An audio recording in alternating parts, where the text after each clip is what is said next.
Welcome to Ramana's Eduzone YouTube channel. ఇంకా ఈ ఛానల్ని సబ్స్క్రైబ్ చేసుకోకపోతే దయచేసి సబ్స్క్రైబ్ చేసుకోగలరు. సో ఈరోజు మనము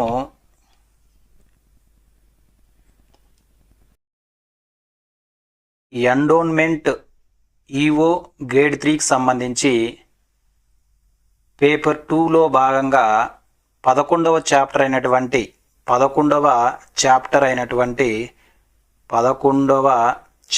అయినటువంటి duties of executive officers executive officers of endowment institutions.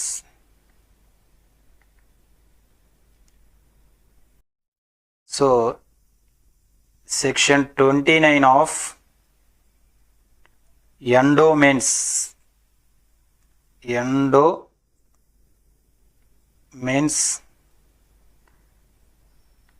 Act 30/1987 గురించి చదువుతున్నాం. అంటే ఇక్కడ duties of executive officers of endowment institutions. So A section తెలియజేస్తుంది మనకు? సెక్షన్ 29 ఆఫ్ ఎండోన్మెంట్స్ యాక్ట్ 30/1987 గురించి మనం చదువుతున్నాం. సో ఇక్కడ మనం బాగా గమనించినట్లయితే, సో దీన్ని మనం తెలుగులో ఏమంటామై అంటే దేవాదాయ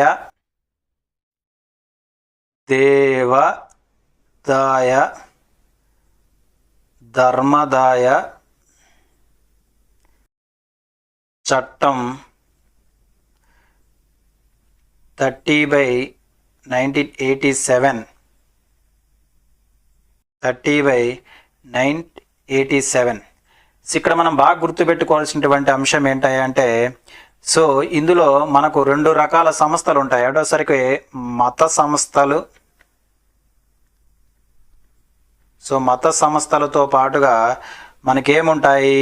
ధార్మిక సంస్థలు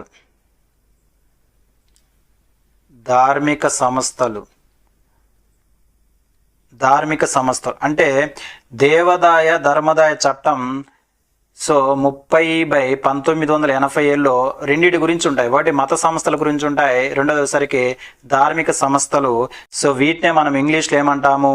రిలీజియస్ ఇన్స్టిట్యూషన్ అంటాం. సో రిలీజియస్ ఇన్స్టిట్యూషన్ అని. అదేవిధంగా ధార్మిక సంస్థలను మనం ఏమంటామంటే చారిటబుల్ ఇన్స్టిట్యూషన్స్ అంటాం. అంటే మనకు చట్టంలో ఈ రెండింటి గురించి ఉంటుంది. ఒకటి వచ్చేసరికి ధార్మిక సంస్థల గురించి ఉంటుంది, అదేవిధంగా మత సంస్థల గురించి ఉంటుందిగా మనం గుర్తుపెట్టుకోవాలి. అయితే ఇక్కడ మనం బాగా గమనించవలసినటువంటి విషయం ఏంటంటే, ఒకసారి మనము ఆర్గనైజేషన్ సెక్టార్ని గమనించినట్లయితే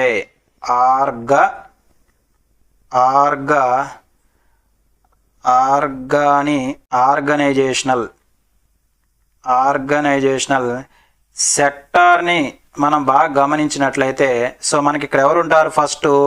ఫస్ట్ వచ్చేసరికి మినిస్ట్రీ ఆఫ్ ఎండోన్మెంట్.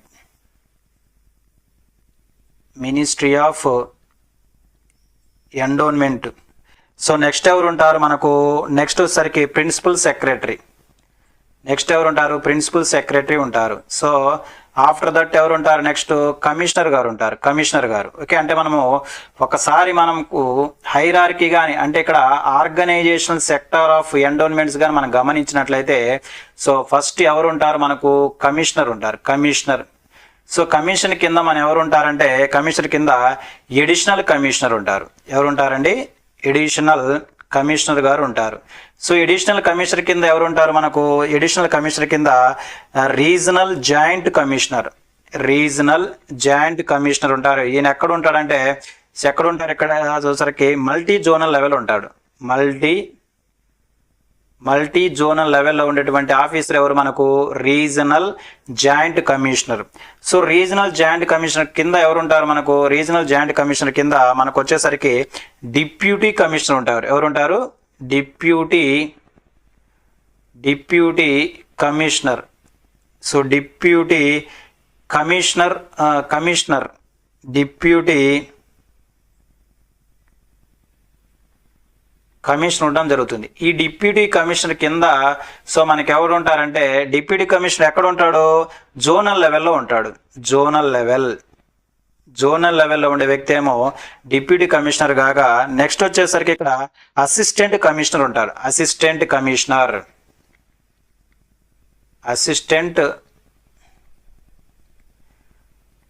కమిషనర్. ఈ అసిస్టెంట్ కమిషనర్ ఏ లెవెల్లో ఉంటాడంటే, ఈ అసిస్టెంట్ కమిషనర్ వచ్చేసరికి మనకి ఎలా ఉంటాడు, డిస్ట్రిక్ట్ లెవెల్లో ఉంటాడు. డిస్ట్రిక్ట్ లెవెల్లో ఉండేటువంటి వ్యక్తి. సో ఈ అసిస్టెంట్ కమిషనర్ కింద మనకి ఎవరు ఉంటారు, EO1, EO2 and EO3. So వీరుంటారు. So వీరి కింద సో ఎవరుంటారంటే, వీరి కింద ఎవరుంటారు, టెంపుల్ స్టాఫ్ కానీ లేకపోతే కంప్యూటర్ ఆపరేటర్స్తో పాటు స్వీపర్స్. సో వీళ్ళందరూ ఉంటారు. అంటే ఇక్కడ మనం బాగా గమనించవలసినటువంటి విషయం ఏంటంటే, ఇక్కడ హైరార్కీ మనం గమనిస్తే సో మనకి ఎవరుంటారంటే, సో ఇక్కడ వచ్చేసరికి కమిషనర్ గారు ఉంటారు. సో కమిషనర్ కింద ఎవరు ఉంటారు, మనకు ఎడిషనల్ కమిషనర్ ఉంటాడు. సో ఎడిషనల్ కమిషనర్ కింద ఎవరు ఉంటారు, రీజనల్ జాయింట్ కమిషనర్ ఉంటారు. ఈయన ఎక్కడ ఉంటారంటే మల్టీ జోన్ లెవెల్లో ఉంటారని గుర్తుపెట్టుకోవాలి. అదేవిధంగా ఈ రీజనల్ జాయింట్ కమిషనర్ కింద మనకి ఎవరు ఉంటారా అని ఒకసారి మనం గమనించినట్లయితే డిప్యూటీ కమిషనర్ ఉంటారు. డిప్యూటీ కమిషనర్ ఎక్కడ ఉంటాడో జోనల్ లెవెల్లో ఉంటారు. అదేవిధంగా డిప్యూటీ కమిషనర్ కింద మనకి ఎవరు ఉంటారంటే అసిస్టెంట్ కమిషనర్ ఉంటారు. ఈ అసిస్టెంట్ కమిషనర్ అంటే డిస్ట్రిక్ట్ లెవెల్లో ఉంటారు. అదేవిధంగా ఈ అసిస్టెంట్ కమిషనర్ కింద మనకి ఎవరు ఉంటారంటే EO. So EO grade 1, grade 2 and grade 3 ముగ్గురు ఉంటారు. సో వీళ్ళ కింద వచ్చేసరికి ఎవరు ఉంటారంటే, సో టెంపుల్ స్టాఫ్ అవ్వచ్చు, లేకపోతే కంప్యూటర్ ఆపరేటర్ అవ్వచ్చు, అదేవిధంగా స్వీపర్స్ ఎక్సెట్రా వీళ్ళందరూ కూడా ఇక్కడ వీళ్ళ కింద ఉంటారని గుర్తుపెట్టుకోవాలి. సో ఇది మనకు వచ్చేసరికి ఒక ఆర్గనైజేషన్ సెక్టార్లో మనకు హైరార్కీని గమనించినట్లయితే, నెక్స్ట్ మనం ఇక్కడ గుర్తుపెట్టుకోవాల్సింది ఏంటంటే, సో ఇక్కడ మనం గుర్తుపెట్టుకోవాల్సినటువంటి విషయాన్ని గమనించినట్లయితే, ఇక్కడ ఎగ్జిక్యూటివ్ ఆఫీసర్ ఉంటాడు. ఎగ్జిక్యూటివ్ ఆఫీసర్ మనకి సో కార్యనిర్వహణ అధికారి యొక్క విధులు,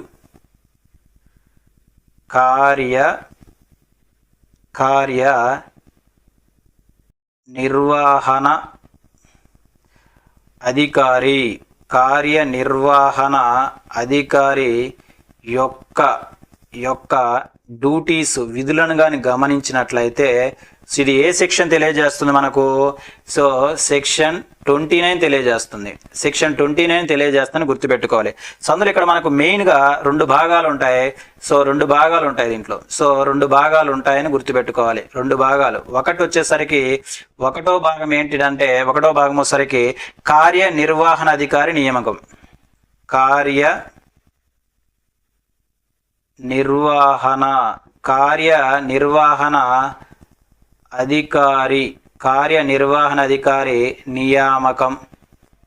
కార్యనిర్వహణ అధికారి నియామకం. సో నెక్స్ట్ రెండవ పార్ట్ వచ్చేసరికి మనకు కార్యనిర్వహణ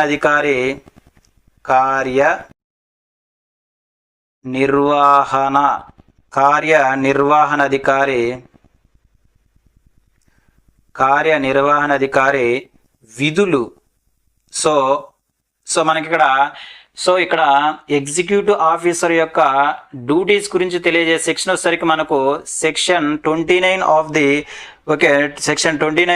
ది ఎండోన్మెంట్ యాక్ట్ 30/1987. అయితే ఇక్కడ మనం గుర్తుపెట్టుకోవాల్సిన విషయం ఏంటంటే, ఇక్కడ 2 భాగాలు ఉంటాయని గుర్తుపెట్టుకోవాలి. మొదటి భాగం ఏంటంటే ఎగ్జిక్యూటివ్ ఆఫీసర్ని అపాయింట్మెంట్, రెండోది వచ్చేసరికి మనకి ఏంటంటే ఇక్కడ వచ్చేసరికి ఈఓ యొక్క డ్యూటీస్. ఈ 2 కూడా మనకు దేని గురించి ఎవరు తెలియజేస్తుందంటే సెక్షన్ 29 తెలియజేస్తుందని గుర్తుపెట్టుకోవాలి. సో ఇక్కడ మనము ఫస్ట్ భాగాన్ని గమనించినట్లయితే, ఫస్ట్ భాగం ఏమని చెప్పుకున్నాం మనము, కార్యనిర్వహణ అధికారి యొక్క నియామకం అంటే అపాయింట్మెంట్ ఎలా ఉందో చూద్దాం. ఫస్ట్ మనకి ఏం చెప్పుకున్నాం చెప్పండి, కార్యనిర్వహణ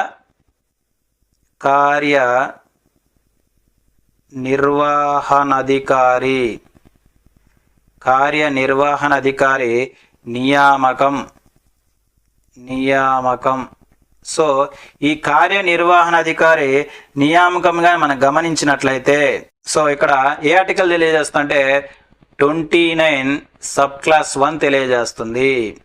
ఏది section 29 of section 29 sub class 1 దేని గురించి తెలియజేస్తుంటే మనకు తెలియజేస్తుందంటే ఇక్కడ కార్యనిర్వహణ అధికారి నియామకం గురించి సెక్షన్ 29 క్లాస్ 1 తెలియజేస్తుందని గుర్తుపెట్టుకోవాలి. అయితే ఇక్కడ మనం బాగా గుర్తుపెట్టుకోవాల్సినటువంటి విషయం ఏంటంటే సో ప్రతి మత సంస్థకు ఇక్కడ ప్రతి మత సంస్థకు లేదా ధార్మిక సంస్థకు ఒక కార్యనిర్వహణ అధికారి నియమించబడతాడు.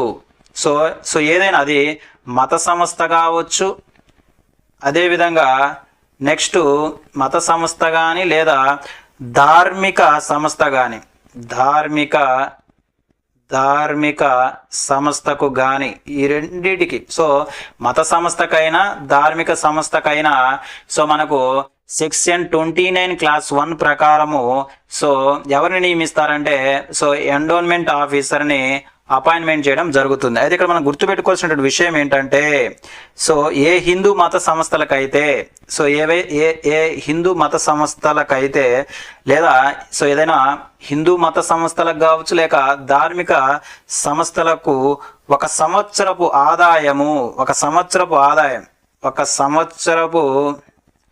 ఆదాయము 1 crore కన్నా ఎక్కువగా ఉంటే అలాంటి సంస్థలకు ఎండోన్మెంట్ ఆఫీసర్ను ఎవరు నియమిస్తారు? ప్రభుత్వం. చాలా ఇంపార్టెంట్ అండి ఇది. ఈ పాయింట్ చాలా ఇంపార్టెంట్ మనకి ఎగ్జామినేషన్ పాయింట్లో. అంటే ఏ ధార్మిక సంస్థకైతే లేదా ఏ మత సంస్థకైతే దాని యొక్క వార్షిక ఆదాయము 1 కోటి కన్నా ఎక్కువ ఉంటే అటువంటి సంస్థలకు కార్యనిర్వహణ అధికారిని ఎవరు నియమిస్తుందంటే ప్రభుత్వం నియమిస్తుంది. చాలా ఇంపార్టెంట్. అయితే ఇక్కడ మనం గుర్తుపెట్టుకోవాల్సినటువంటి విషయం ఏంటంటే సో ఏ మత సంస్థ లేదా ధార్మిక సంస్థ యొక్క వార్షిక ఆదాయము ఏంటి చెప్పండి? వార్షిక ఆదాయము 1 కోటి రూపాయల కన్నా సో 1 కోటి రూపాయల కన్నా తక్కువగా ఉంటుందో ఆ సంస్థలకు ఎగ్జిక్యూటివ్ ఆఫీసర్ని ఎవరు నియమిస్తారు? దేవాదాయ శాఖ కమిషనర్. చాలా ఇంపార్టెంట్ అండి. దేవాదాయ శాఖ కమిషనర్ చాలా చక్కగా ఉపయోగపడుతుంది మనకి ఎగ్జామినేషన్ పాయింట్లు. ఇది చాలా చక్కగా. సో అంటే ఏ మత సంస్థకు లేదా ధార్మిక సంస్థలకు వాటి యొక్క వార్షిక ఆదాయము వాటి వార్షిక ఆదాయము 1 కోటి కన్నా ఎక్కువ ఉంటే అటువంటి సంస్థలకు ఎండోన్మెంట్ ఆఫీసర్ని ఎవరు నియమిస్తారంటే గవర్నమెంట్ నియమిస్తుంది. అదే ఏ మత సంస్థలకైతే వార్షిక ఆదాయం అనేది 1 కోటి రూపాయల కన్నా తక్కువ ఉన్నట్లయితే సో అటువంటి సంస్థలకు ఈవోని ఎవరు నియమిస్తారంటే ఆ దేవాదాయ కమిషనర్. చాలా ఇంపార్టెంట్. ఈ రెండు గుర్తుపెట్టుకోవాల్సిన అవసరం ఇక్కడ. సో ఇక్కడ మనం గుర్తుపెట్టుకోవాల్సిన 2 పాయింట్స్. ఇక్కడ వార్షిక ఆదాయము 1 కోటి రూపాయల కన్నా ఎక్కువ ఉంటేనేమో ప్రభుత్వం నియమిస్తుంది. అర్థమవుతుందా? సో ఎవరైతే వార్షిక ఆదాయం ఏ సంస్థ యొక్క వార్షిక ఆదాయం అనేది 1 crore కన్నా తక్కువ ఉంటుందో అటువంటి సంస్థలకు అటువంటి మత సంస్థలకు లేదా ధార్మిక సంస్థలకు ఈవోని ఎవరు నియమిస్తారంటే ఆ దేవాదాయ శాఖ కమిషనర్ నియమిస్తారని గుర్తుపెట్టుకోవాలి. ఓకేనా? సో నెక్స్ట్ ఏ సంస్థకైనా ఈవో లేనప్పుడు ఈవో ఎవరిగా నియమిస్తారు? ఫర్ ఎగ్జాంపుల్ ఒక మత సంస్థ ఉంది లేదా ఒక ధార్మిక సంస్థ ఉంది, దానికి ఈవో లేడనుకోండి. సో అప్పుడు ఎవరు మనము ఈవోగా ఈ మత సంస్థకు లేదా ధార్మిక సంస్థకు పని చేస్తారు ఇప్పుడు చూద్దాం. అంటే ఇక్కడ మనం బాగా గమనించవలసిన విషయం ఏంటంటే ఎప్పుడు మనకు ఈవో పోస్ట్ అనేది ఖాళీ అవుతుంది. ఎప్పుడు మనకి ఈవో పోస్ట్ ఖాళీ అవుతుందంటే ఒకసారి గమనించినట్లయితే ఒకటి రిజైన్ చేసిన అంటే రాజీనామా చేసిన లేదా మృతి చెందిన లేక అంటే ఖాళీ ఏర్పడితే అంటే నియామకం జరగనప్పుడు, అదేవిధంగా సస్పెండ్ అయినా లేక నెక్స్ట్ వచ్చేసరికి ఇన్ఛార్జ్ లేకపోయినా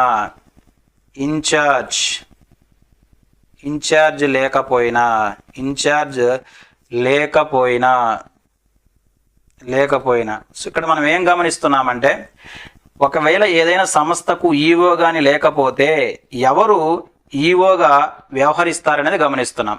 ఫర్ ఎగ్జాంపుల్, ఒక మత సంస్థకు లేదా ధార్మిక సంస్థకు ఎండోన్మెంట్ ఆఫీసర్ పదవి ఎప్పుడు ఖాళీ అవుతుంది? ఒకవేళ రాజీనామా చేసినా, లేకపోతే అతను మృతి చెందిన, అదేవిధంగా ఖాళీ ఏర్పడిన అంటే నియామకం జరగనప్పుడు, అదేవిధంగా సస్పెండ్ అయినా, అదేవిధంగా ఇన్ఛార్జ్ లేనప్పుడు మనకు ఆ ఈఓ పోస్ట్ అనేది ఖాళీగా ఉండడం జరుగుతుంది. అప్పుడు ఎవరు మనకు ఈ ఎగ్జిక్యూటివ్ ఆఫీసర్గా ఈఓగా వ్యవహరిస్తారంటే ఇక్కడ మనం గమనిస్తే ఈ సందర్భంలో ఆలయ ధర్మకర్తల మండలి, ఆలయ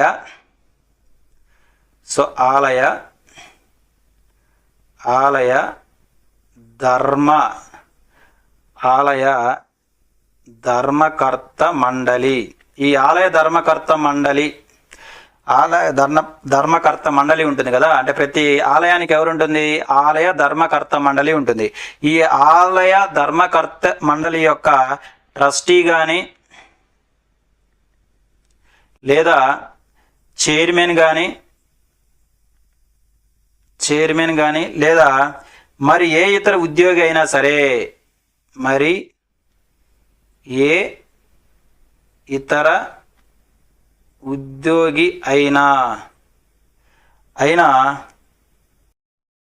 అంటే చూడు ఇక్కడ మనం గమనిస్తే, సో ఈవో లేని సందర్భంలో ఆలయ ధర్మకర్త మండలి యొక్క ట్రస్టీ కానీ, అదేవిధంగా చైర్మన్ కానీ, అదేవిధంగా మరి ఏ ఇతర ఉద్యోగి, ఈ ముగ్గురులలో ఎవరో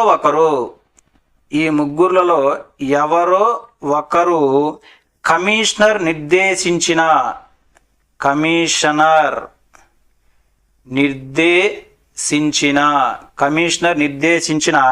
అధికారాలతో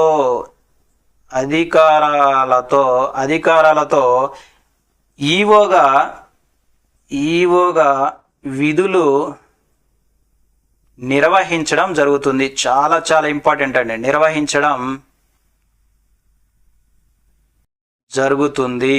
సో ఇప్పుడు మనం ఏం గమనిస్తున్నామంటే, ఏదైనా ఒక సంస్థకు ఈవో లేనప్పుడు ఎవరు మనము ఈవోగా వ్యవహరిస్తారంటే, ఆ ఆలయ ధర్మకర్త మండలికి సంబంధించినటువంటి ట్రస్టీ కానీ, లేదా చైర్మన్ కానీ, మరి లేదా ఏ ఇతర ఉద్యోగి అయినా సరే ఈవోగా వ్యవహరించవచ్చు. కానీ ఎవరు నిర్దేశించిన ప్రకారము, చాలా చాలా ఇంపార్టెంట్ అండి. సో ఎవరు నిర్దేశించిన ప్రకారము? కమిషనర్ నిర్దేశించిన విధంగా ఈవో విధులను నిర్వహించడం జరుగుతుంది. చాలా చక్కగా ఓపెన్, చాలా చాలా ఇంపార్టెంట్ పాయింట్గా మనం గుర్తుపెట్టుకోవాల్సిన అవసరం ఇక్కడ అంతా ఉంది. నెక్స్ట్ కానీ మనం గమనించినట్లయితే సెక్షన్ 6 గురించి మనం చదవాలి. అంటే ఇక్కడ సెక్షన్ 6 ఏం చెప్తుందంటే, ఒక దేవాలయాల యొక్క వర్గీకరణ గురించి తెలియజేస్తుంది. చాలా చాలా ఇంపార్టెంట్ అండి. సెక్షన్ 6 ఏం చెప్తుందంటే, దేవాదాయ ధర్మాదాయ సంస్థల ఆధారంగా వర్గీకరణ గురించి తెలియజేస్తుంది. ఏం చెప్పండి? సో దేవాదాయ ధర్మాదాయ సంస్థల ఆదాయ వర్గీకరణ గురించి తెలియజేస్తుంది. ఆదాయ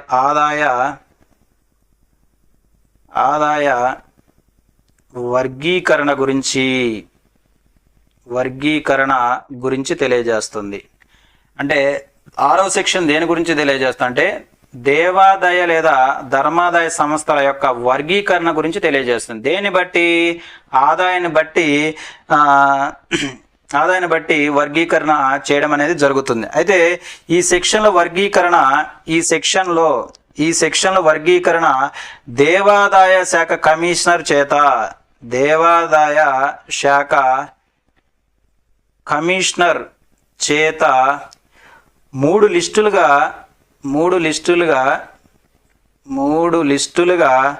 చేయబడుతుంది. చాలా చక్కగా ఉపయోగపడుతుంది మనకు. సెక్షన్ 6 ఏం చెప్తుంది? సో మనకు దేవాదాయ లేదా ధర్మాదాయ సంస్థల యొక్క వర్గీకరణ దేన్ని బట్టి? ఆదాయాన్ని బట్టి. సో ఎవరి చేత ఇక్కడ కమిషనర్ చేత 3 లిస్టులుగా చేయబడుతుందని గుర్తుపెట్టుకోవాలి. ఆ 3 లిస్టులు కానీ మనం బాగా గమనించినట్లయితే, సో ఒకటి ఏంటంటే 6A 6A ఏం చెప్తుంది, 6A వచ్చేసరికి సో దాని యొక్క వార్షిక ఆదాయము ఎక్కడి నుంచి ఎక్కడి వరకు ఉంటుంది, 25 లక్షల నుంచి 25 లక్షల కన్నా ఎక్కువ ఉంటుంది. సో నెక్స్ట్ వచ్చేసరికి 6B అంటే ఏంటిది, సో ఇక్కడ 6B వార్షిక ఆదాయం ఎక్కడ ఉంటుంది, 2 to 25 lakhs మధ్య ఉంటుంది. అంటే 2 లక్షల నుంచి 25 లక్షల మధ్య ఉండే ఆలయాల వర్గీకరణ దేనిలో ఉంటుంది, 6Bలో. అదేవిధంగా 6C యొక్క సో 6C గురించి దేని గురించి తెలియజేస్తా అంటే ఏ దేవాలయం యొక్క ఆదాయం అనేది less than or below so less than 2 lakhs ఉంటుందో వాటిని గురించి వర్గీకరించినటువంటి సెక్షనే 6Cగా మనం గుర్తుపెట్టాలి. ఇక్కడ గుర్తుపెట్టుకోవాల్సిన విషయం ఏంటంటే 6A ఏం చెప్తుందంటే ఏ దేవాలయం యొక్క ఆదాయం అనేది 25 లక్షల కన్నా ఎక్కువ ఉంటుందో దాని వచ్చేసరికి 6A అని, సో ఏ దేవాలయాల యొక్క వార్షిక ఆదాయం 2 లక్షల నుంచి 25 లక్షల మధ్య ఉంటుందో దాన్ని 6B అని, సో 6C అంటే ఏ దేవాలయం యొక్క ఆదాయం అనేది లెస్ దాన్ అంటే 2 లక్షల కన్నా తక్కువ ఉంటుందో వాటిని మనం దేంట్లో పొందుపరిచామంటే 6Cలోగా పొందుపరిచామని గుర్తుపెట్టుకో. సో ఈ లిస్ట్ ఎవరి చేత తయారు చేయబడుతుంది, దేవాదాయ శాఖ కమిషనర్ చేత తయారు చేయబడుతుంది గుర్తుపెట్టుకోవాలి. సో ఇదంతా ఒక వర్గీకరణ, ఒక లిస్ట్. సో నెక్స్ట్ గా మనం గమనించినట్లయితే నెక్స్ట్ వచ్చేసరికి మనకేంటిది, నెక్స్ట్ 6D. సో నెక్స్ట్ వచ్చేసరికి ఏంది 6E. ఈ రెండు కూడా ఆదాయంతో సంబంధం లేకుండా సో ఒకటి 6Dలో ఏముంటుందంటే మఠాలు. సో 6E ఏముంటుందంటే ఇక్కడ ఓకే ధర్మాదాయాలు. 6E ఏంటిదండి, ధర్మాదాయాలు. సో ఇలా 3 లిస్టులుగా దేవాదాయ శాఖ కమిషనర్ చేత మనకు దేవాదాయ లేదా ధర్మాదాయ సంస్థలను ఆదాయాన్ని బట్టి వర్గీకరించడం జరుగుతుందిగా గుర్తుపెట్టుకో. చాలా చాలా ఇంపార్టెంట్ అండి. సో 25 లక్షల కన్నా ఎక్కువ ఆదాయం ఉన్నటువంటి వాటిని 6A గాను, 2 లక్షల నుంచి 25 లక్షల మధ్య ఆదాయం ఉన్నటువంటి దేవాలయాలను 6B గాను, అదేవిధంగా 2 లక్షల కన్నా తక్కువ ఆదాయం ఉన్నటువంటి వాటిని 6Cలో పొందుపరచడం జరిగింది. సో నెక్స్ట్ వచ్చేసరికి 6D వచ్చేసరికి మఠాలు, ఆ నెక్స్ట్ వచ్చేసరికి 6E వచ్చేసరికి ధర్మాదాయాలుగా గుర్తుపెట్టుకోవాలి. సో ఇక్కడ మనం బాగా గుర్తుపెట్టుకోవాల్సినటువంటి విషయం ఏంటంటే ఇక్కడ నెక్స్ట్ కాన్సెప్ట్ కానీ మనం గమనించినట్లయితే సో నెక్స్ట్ కాన్సెప్ట్ కానీ మనము గమనించినట్లయితే ఇప్పుడే మనం చెప్పుకున్నాము 6C. సో 6Cలో మనకు 6C కానీ గమనించినట్లయితే 6A కానీ మనం గమనించినట్లయితే ఈ 6Aలో ఏమున్నది, 6A, 6B, 6C and 6D, ఫైనల్గా ఏంటిది 6E. సో ఈ 6Aలో కానీ మనం గమనించినట్లయితే ఒకసారి మనం గమనిద్దాం. అంటే వివిధ టెంపులలో ఈవోని ఎవరు నియమిస్తారో ఒకసారి గమనించినట్లయితే ఇక్కడ మనం ఏం చెప్పుకున్నాం, 6Aలో సో 6A కానీ మనం గమనించినట్లయితే ఈ 6Aలో ఏ టెంపుల్స్ ఉంటాయి, సో మనకు వార్షిక ఆదాయం ఎలా ఉండాలి, 25 లక్షల కన్నా ఎక్కువ ఉండాలి.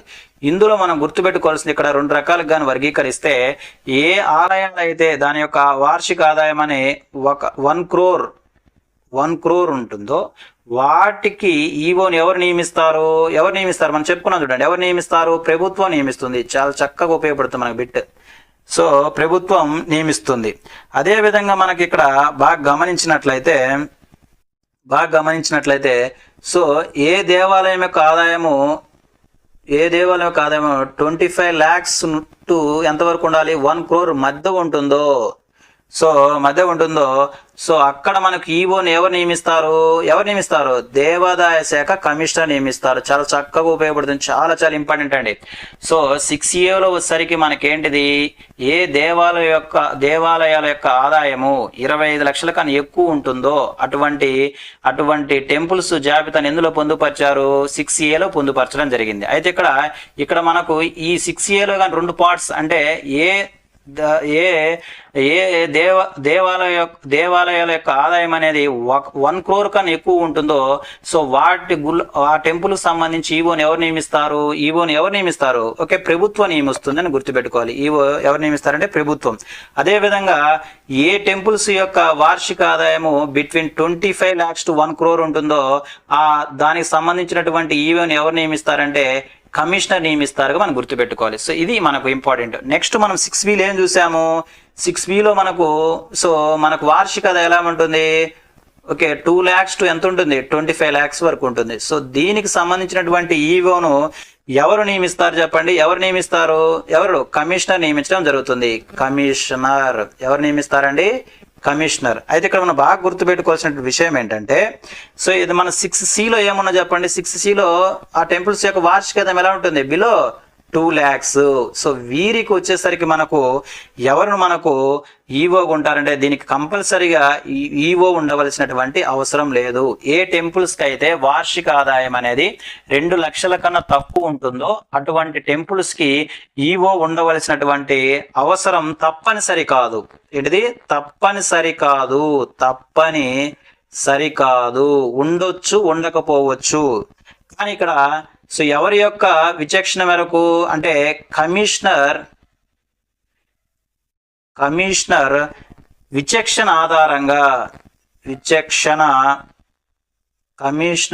విచక్షణ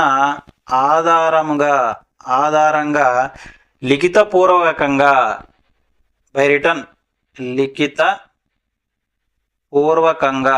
లిఖితపూర్వకంగా ఈవోను ఎగ్జిక్యూటివ్ ఆఫీసర్ను నియమించవచ్చు. చాలా ఇంపార్టెంట్ అండి, చాలా ఇంపార్టెంట్, నియమించవచ్చును. సో మనం చూసాం ఇక్కడ అంటే 6C దేని గురించి తెలియజేస్తుంది, ఏ టెంపుల్స్ యొక్క సో యాన్యువల్ ఇన్కమ్ అనేది లెస్ దాన్ 2 lakh ఉంటుందో అటువంటి టెంపుల్స్ కి ఎగ్జిక్యూటివ్ ఆఫీసర్ ఉండవలసినటువంటి అవసరం లేదు అంటే తప్పనిసరి కాదు. కానీ కమిషనర్ విచక్షణ ఆధారంగా లిఖితపూర్వకంగా ఈవోను నియమించవచ్చు. ఓకేనా. సో నెక్స్ట్ వచ్చేసరికి ఇక్కడ 6Dలో ఏముంటాయని చెప్పాము, మనము మఠాలు ఉంటాయి. సో ఈ మఠాలను ఎలా అంటే ఆదాయంతో సంబంధం లేకుండా, చాలా ఇంపార్టెంట్, ఆదాయంతో సంబంధం లేకుండా వర్గీకరించారు. అదేవిధంగా సో నెక్స్ట్ ఏంటిది, ఆదాయంతో సంబంధం లేకుండా మరొక టైప్ ఉంది. అదేంటిదంటే 6E వచ్చేసరికి ఏంటిది, ధర్మాదాయాలు. సో ఇవి రెండు కూడా ఏది 6Dలో ఉన్నటువంటి 6 మఠాలు కానీ అదేవిధంగా 6Eలో ఉన్నటువంటి ధర్మాదాయాలు కానీ దేంతో సంబంధం లేకుండా వర్గీకరించారు చెప్పండి, ఆదాయంతో సంబంధం లేకుండా వర్గీకరించినటువంటి వాటిని 6Dలో మఠాలు గాను అదేవిధంగా 6Eలో ధర్మాదాయాలుగా వర్గీకరించడం జరిగింది. సో ఇక్కడ మనం బాగా గుర్తుపెట్టుకోవాల్సినటువంటి విషయం ఏంటంటే ఈ వర్గీకరణలో ఏమైనా మార్పు చేయవచ్చా, చేయవచ్చు. ఎవరు చేస్తారు చెప్పండి. ఫర్ ఎగ్జాంపుల్ సో మనకు ఈ వర్గీకరణలో మార్పు చేసే అధికారం ఎవరికి ఉంది చెప్పండి, కమిషనర్కు ఉంది. చాలా ఇంపార్టెంట్ అండి. అంటే మనకు ఈ వర్గీకరణ ఉంది కదా, ఈ వర్గీకరణలో మార్పు చేసే అధికారం కేవలం ఎవరికి ఉంది, కమిషనర్కు ఉంది. సో ఎలా మనకు ఇక్కడ ఈ కమిషనరు మనకు ఈ మార్పును చేస్తారంటే, సో ఏ సంస్థల ఆదాయంలో అయితే వరస మూడు వరస సంవత్సరాలలో మార్పు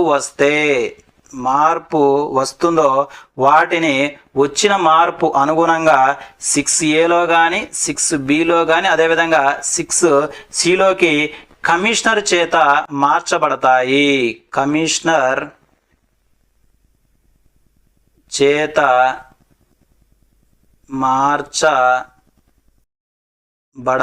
చాలా ఇంపార్టెంట్ అండి. ఇప్పుడు మనము టెంపుల్స్ యొక్క వర్గీకరణ చూసాం. అయితే ఈ వర్గీకరణలో ఎవరైనా మార్పు చేయొచ్చు అంటే చేయొచ్చు. ఎవరు చేస్తారు, మనకు కమిషనర్ ద్వారా.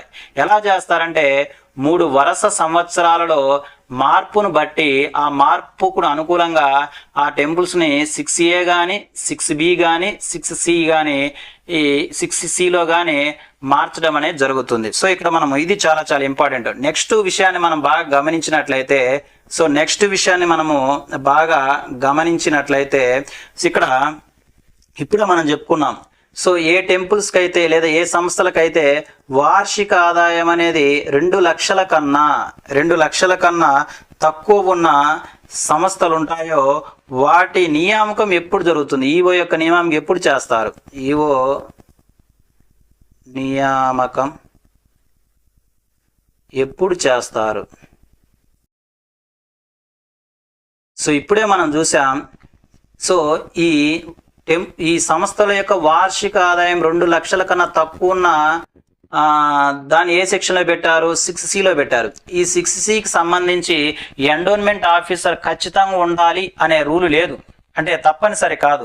కానీ ఏ సందర్భాలలో ఇటువంటి 6Cలో ఉన్నటువంటి సంస్థలకు కూడా ఈఓను నియమిస్తారంటే చూద్దాం. ఫస్ట్ పాయింట్ వచ్చేసరికి స్థిరాస్తులు, భూములు. స్థిరాస్తులు అంటే ఏ సంస్థలకైతే స్థిరాస్తులు అదేవిధంగా భూములు, స్థిరాస్తులు, భూములు, సో భూములు ఉంటాయో అదేవిధంగా పరిపాలన సౌలభ్యం దృష్ట్యా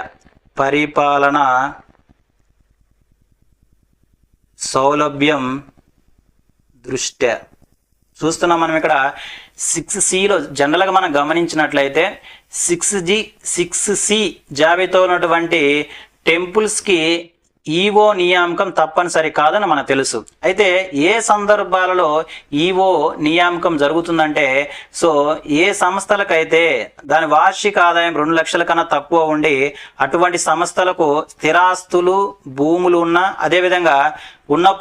అదేవిధంగా పరిపాలన సౌలభ్యం దృష్ట్యా, ఈ 2 కారణాల దృష్ట్యా, అంటే స్థిరాస్తులు, భూములు ఉన్న సందర్భాలలో అదేవిధంగా పరిపాలన సౌలభ్యం దృష్ట్యా ఈ 2 సందర్భాలలో సో ఈఓను ఎవరు నియమిస్తారు? మనం చెప్పుకున్నాం. ఎవరు నియమిస్తారు? ఈఓను కమిషనర్ నియమిస్తారు. ఎలా నియమిస్తారు? లిఖిత పూర్వకంగా చెప్పుకున్నాం. చాలా చాలా ఇంపార్టెంట్ అండి. కమిషనర్ అనేవాడు నియమించడం జరుగుతుంది.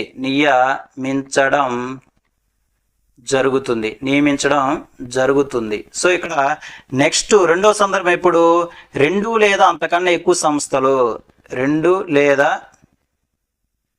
అంతకన్నా ఎక్కువ సంస్థలను ఒక సమూహంగా చేసి వాటికి ఈఓను ఎవరు నియమిస్తారు చెప్పండి? కమిషనరు నియమించడం అనేది జరుగుతుంది. ఇక్కడ మనం బాగా గుర్తుపెట్టుకోవాల్సినటువంటి విషయం ఏంటంటే, సో ఏ సంస్థలకైతే 2 లక్షల కన్నా తక్కువ ఆదాయం ఉంటుందో అటువంటి సంస్థలకు కూడా కొన్ని సందర్భాలు ఏం చేస్తారు? ఈఓను ఎవరు నియమిస్తారు? సో కమిషనర్ నియమించడం జరుగుతుంది. ఎవరు? దేవాదాయ శాఖ కమిషనర్ నియమించడం జరుగుతుంది లిఖిత పూర్వకంగా. అయితే ఏ సందర్భాలంటే, ఏ సంస్థకైతే దాని యొక్క వార్షిక ఆదాయం 2 లక్షల కన్నా తక్కువ ఉండి స్థిరాస్తులు, భూమిని కలిగి ఉంటాయో అదేవిధంగా వాటి యొక్క పరిపాలన సౌలభ్యం దృష్ట్యా ఈ 2 కారణాల దృష్ట్యా సో ఈఓ నియమించవచ్చు. అదేవిధంగా 2 లేదా అంతకన్నా ఎక్కువ సంస్థలకు, అంటే గ్రూప్ ఆఫ్ టెంపుల్స్ కలిపి సో వాటికి ఒక ఈఓను ఎవరు నియమించవచ్చు? కమిషనర్ నియమించవచ్చు అని గుర్తుపెట్టుకోవాలి. అదేవిధంగా ఇక్కడ ఇంకో సందర్భం ఏంటంటే, చారిత్రక ప్రాముఖ్యత ఉన్న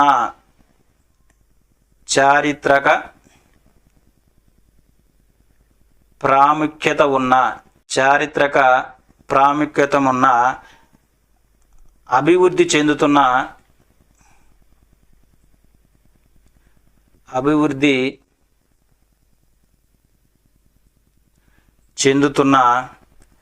లేదా ఆదాయం పెరుగుతున్న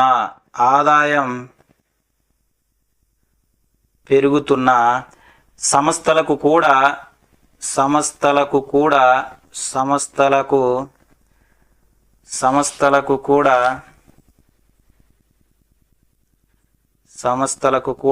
ఈఓను కమిషనర్ నియమించవచ్చు.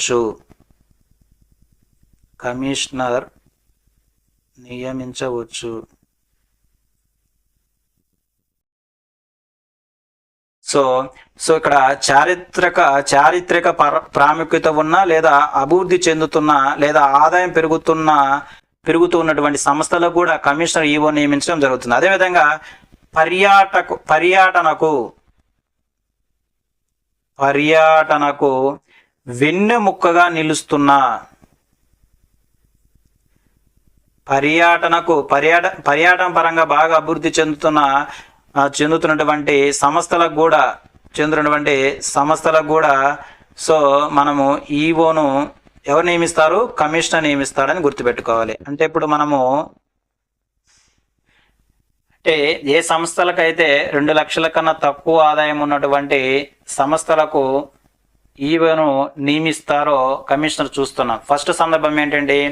సో 2 లక్షల కన్నా తక్కువ ఆదాయం ఉన్న సంస్థలకు స్థిరాస్తులు అదేవిధంగా భూములున్న అదేవిధంగా పరిపాలన సౌలభ్యం కొరకు ఓకే ఈవో నియమించవచ్చు. లేదా 2 లేదా అంతకన్నా ఎక్కువ సంస్థలను ఒక సమూహం చేసి ఒక ఈవోను కమిషనర్ నియమించవచ్చు. అదేవిధంగా చారిత్రక ప్రాముఖ్యత ఉన్నటువంటి సంస్థలకు అదేవిధంగా సో పర్యాటనకు వెన్నెముకగా నిలిచినటువంటి సంస్థలకు కూడా ఈవోను కమిషనరు లిఖితపూర్వకంగా నియమించవచ్చుగా మనం గుర్తుపెట్టుకోవాలి. అయితే ఇక్కడ మనం గుర్తుపెట్టుకోవాల్సిన విషయం ఏంటంటే నెక్స్ట్ పాయింట్ మనం బాగా గమనించినట్లయితే ఇక్కడ grades in endowment executive officers అంటే ఇక్కడ grades in endowment executive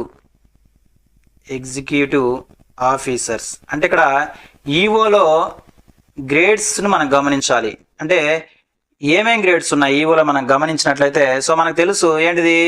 EO grade 1, so EO grade 2, అదేవిధంగా ఈవో గ్రేడ్ 3. సో ఇవన్నీ కూడా so grades in endowment executive ఆఫీసర్తో గుర్తుపెట్టుకోవాలి. సో నెక్స్ట్ వీడియోలో ఈ grades in endowment executive officers గురించి చర్చించుకుందాం.